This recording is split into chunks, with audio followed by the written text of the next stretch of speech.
Assalamualaikum warahmatullahi wabarakatuh. Kami dari kelompok 4 ingin mempresentasikan tentang analisis manajemen kualitas pengembangan produk baru pada Wuling Motors. Studi kasus peningkatan kualitas proyek menggunakan pendekatan TQM dan metode AHP.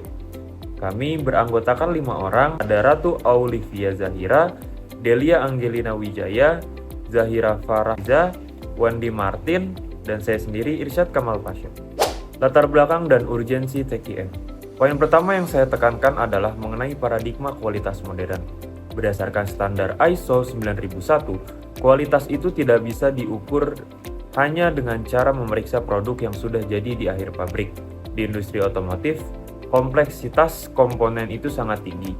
Oleh karena itu, pendekatan Total Quality Management atau TQM dengan siklus PDCA wajib dimasukkan sejak awal proses ide dan desain produk baru, atau yang kita sebut dengan New Product Development, atau NPD. Tujuannya jelas, agar perusahaan bisa mencegah terjadinya cacat desain sejak awal proyek. Masalah Wuling dan tujuan penelitian. Mengapa jurnal ini secara spesifik memilih perusahaan Wuling sebagai studi kasus? Alasannya, karena Wuling saat itu dituntut untuk meluncurkan berbagai platform mobil baru secara sangat cepat dan agresif, demi mengejar persaingan pasar. Akibatnya, mereka sempat kedodoran atau keteteran. Masalah yang muncul di lapangan adalah tingginya tingkat perbaikan atau repair rate pada unit prototipe mereka, serta adanya silo mentality, yaitu kurangnya koordinasi aspek kualitas antar departemen seperti R&D, manufaktur, dan purchasing. Maka dari itu, tujuan utama jurnal ini adalah membedah hambatan tersebut secara ilmiah untuk merancang model organisasi kualitas yang terintegrasi yang disebut Integrated Product Development demi menurunkan angka kegagalan produk. Selanjutnya, saya Zahira Farahiza dengan NIM 105012300297 akan menjelaskan tentang kondisi awal perusahaan. Pada kondisi awal, perusahaan sebenarnya sudah menerapkan sistem manajemen kualitas yang mengacu pada ISO 9000 versi 2000. Perusahaan juga memiliki kebijakan mutu, yaitu menghasilkan teknologi unggul, produk berkualitas, dan pelayanan yang kredibel. Selain itu, perusahaan menetapkan target kualitas seperti defect rate sebesar 0, failure rate produk di lapangan kurang dari 10%, dan kepuasan pelanggan minimal 93%.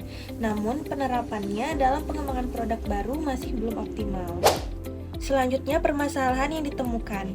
Masalah yang ditemukan dalam jurnal dikelompokkan menjadi 4 bagian. Pertama, dari aspek produk, yaitu keandalan produk masih rendah, repair rate tinggi, dan adanya batch problem. Kedua, dari aspek supplier, kualitas material belum sepenuhnya stabil dan belum memenuhi standar. Ketiga, dari aspek organisasi, tanggung jawab belum jelas dan koordinasi antar bagian kurang lancar. Keempat, dari aspek SDM, kesadaran mutu karyawan masih rendah dan pelatihan belum efektif. Karena itu, perusahaan perlu melakukan perbaikan manajemen kualitas. Perkenalkan, nama saya Wandi Martin, NIM 105012300048. Kali ini saya akan membahas materi analisis penyebab masalah. Yang pertama ada masalah utama, kualitas pengembangan produk baru belum optimal. Dan pada pengembangan produk baru masih ditemukan beberapa faktor yang mempengaruhi kualitas hasil akhir produk. Yang kedua ada faktor penyebab utama.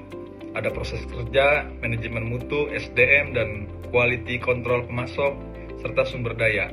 Fishbone diagram, analisis fishbone digunakan untuk mengidentifikasi faktor-faktor yang menyebabkan kualitas pengembangan produk baru pada Wuling Motors belum optimal.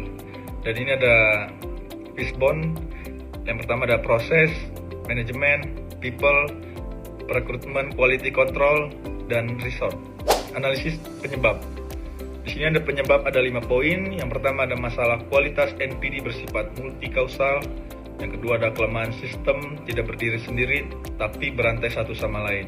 3. Wuling akui masih banyak potensi perbaikan yang belum tergarap. Yang keempat, persaingan ketat dengan merek Jepang membuat kualitas NPD jadi kunci kepercayaan konsumen ungklap. Yang kelima ada tanpa perbaikan akar masalah. Artinya solusi hanya tambal sulam. Perkenalkan, nama saya Ratu Aulivia Zahira. Di sini saya akan menjelaskan bagian dari solusi perbaikan. Untuk mengatasi berbagai permasalahan yang ditemukan, terdapat 5 solusi perbaikan yang dapat diterapkan. Yang pertama, yaitu perbaikan sistem proses dengan menerapkan proses pengembangan produk yang lebih terintegrasi, memperjelas koordinasi antar departemen, serta melakukan monitoring dan evaluasi secara berkala agar kualitas produk tetap terjaga. Yang kedua, perbaikan sistem manajemen kualitas melalui penetapan standar kualitas yang lebih jelas, penyempurnaan struktur dan tanggung jawab kualitas, serta pelaksanaan audit secara rutin untuk memastikan seluruh proses berjalan sesuai dengan standar perusahaan.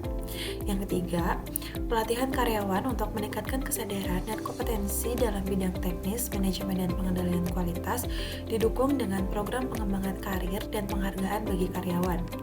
Yang keempat, pengelolaan supplier dengan menerapkan seleksi, evaluasi, dan audit supplier secara berkala agar material yang diterima selalu memenuhi standar kualitas perusahaan.